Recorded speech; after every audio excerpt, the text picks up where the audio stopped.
Hello student, today I am going to start the class 7 science chapter number 12 reproduction in plants. Today's topic is germination of seed मतलब बीजों का अंकुरण. The seed has a hard covering. बीजों में कठोर आवरण होते हैं. When a seed is placed in moist soil, its covering becomes soft. जब एक बीज को कोई नमी वाली मिट्टी में रखा जाए तो उसका आवरण नरम हो जाता है. The food inside swelled up and the cell burst open. अंदर का जो सीड फूल्ड होता है पार्टिकल सूज जाता है और खोलकर फट जाता है. In the presence of water the enzyme presence in the seed digest the stored food and make a soluble. पानी की उपस्थिति में बीज में मौजूद एंजाइम भंडार भोजन को पचा लेते हैं और उसे घुलनशील बना देते हैं. This soluble food help the radicle and the plumule to grow. यह घुलनशील भोज्य रेडिकल और प्ल्यूमल को बढ़ने में मदद करता है. The radical grow fast and move into the soil forming root. जो रेडिकल होते हैं मूलांकुर पहले बढ़ता है और जड़ का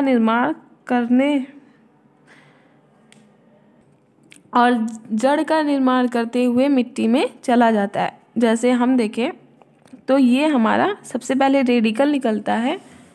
सीड होता है, पहले ये ब्रस्ट होगा मतलब आउटर कवरिंग सॉफ्ट हो जाएगी, फिर ये ब्रस्ट होगा और इसमें से एक रेडिकल निकलेगा जो सबसे पहले जड़ों का निर्माण करेगा एंड फिर प्यूमल्स.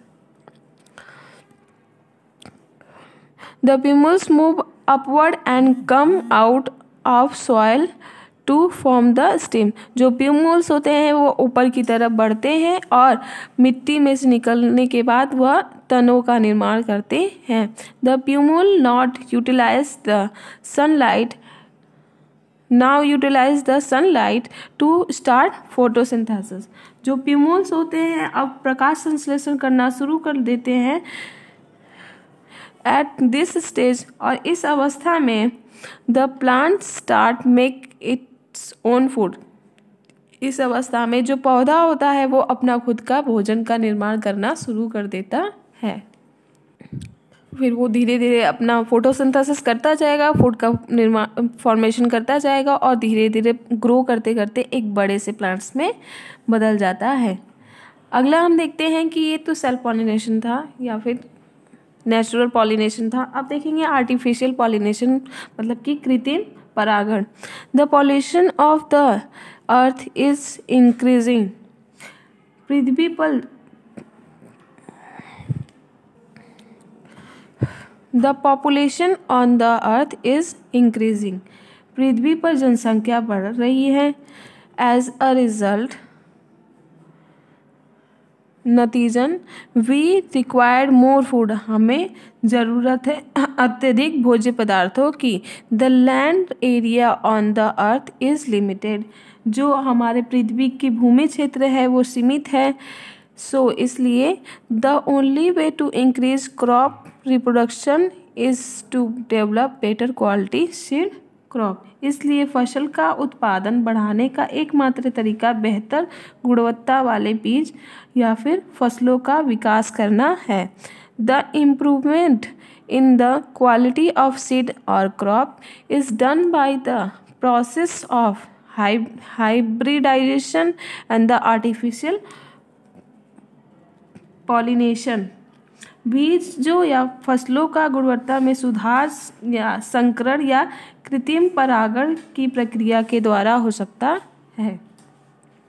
फर्स्ट है artificial pollination is carried out as follow.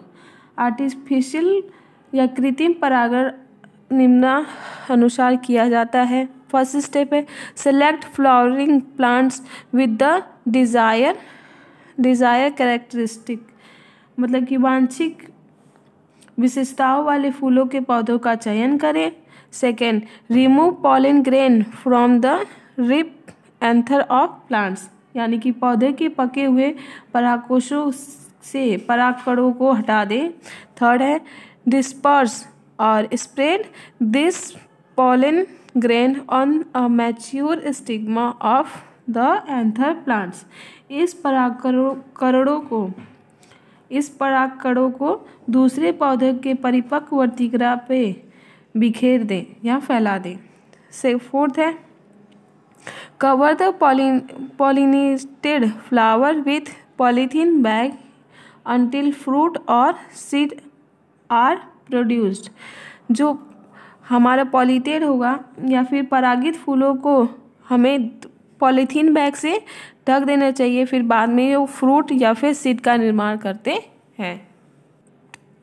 The pollinated flower are covered with the polythene bag to prevent pollination by the other source. अन्य स्रोतों से परागकण को रोकने के लिए परागित फूलों को पॉलीथीन बैग से ढक दिया जाता है। Step 5 These seeds are collected, kept safely and are sown in the next season।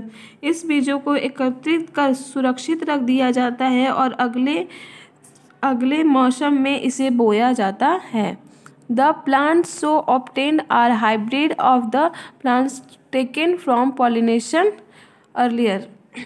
इस प्रकार प्राप्त पौधे पहले परागण के लिए गए पौधे के संकरण हो जाता है। The whole process of producing better seed crop from the existing plants is called the hybridization। मौजूद पौधे से बेहतर बीज या फसल पैदा करने की पूरी प्रक्रिया बीजों का संकरण कहलाता है। The hybrid seed are the highly yielding, disease resistance and are of short during। मतलब कि संकरित बीज अधिक उपज देने वाले, रोग प्रतिरोधी और कम समय में होने वाले पौधे हो जाते हैं।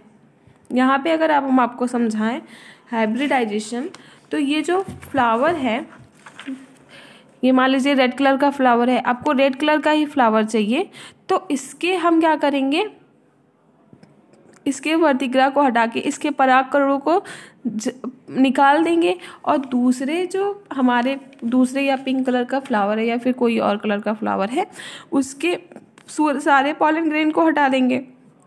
इसका पॉलन ग्रेन उसके स्टिग्मा पे जाके डाल देंगे, तो इसका जो कैरेक्टर है उसके स्टिग्मा पे गया। अब उससे जो ओवरी में सीड का फॉर्मेशन होगा उसमें क्या होगा, रेड कलर के कैरेक्टरिस्टिक गए हुए हैं। तो अगर रेड कलर ज़्यादा मतलब प्रभावशाली होगा तो वो अपना प्रभाव दिखाएगा, जिससे कि अगले जो सीजन में हमारे उस सीड से फ्लावर्स का निर्माण होगा तो वो क्या होगा, ज़्यादातर मोस्टली रेड कलर के होंगे। तो आर्टिफिशियली ऐसे ही होता है।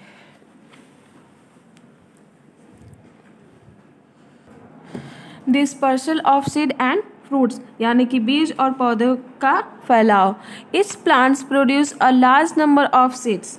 प्रत्येक पौधा बड़ी संख्या में बीज पैदा करता है। A part of this seeds can be collected and use of producing seedlings. इस बीजों का एक भाग को एकत्रित कर पौधे तैयार करने में उपयोग किया जाता है। Some fruits have structure favourable for dispersal by water. कुछ फलों की संरचनाएं जल द्वारा परिक्षेपण के लिए अनुकूल होते हैं। सम ऑफ दिस सीड, इनमें से कुछ बीज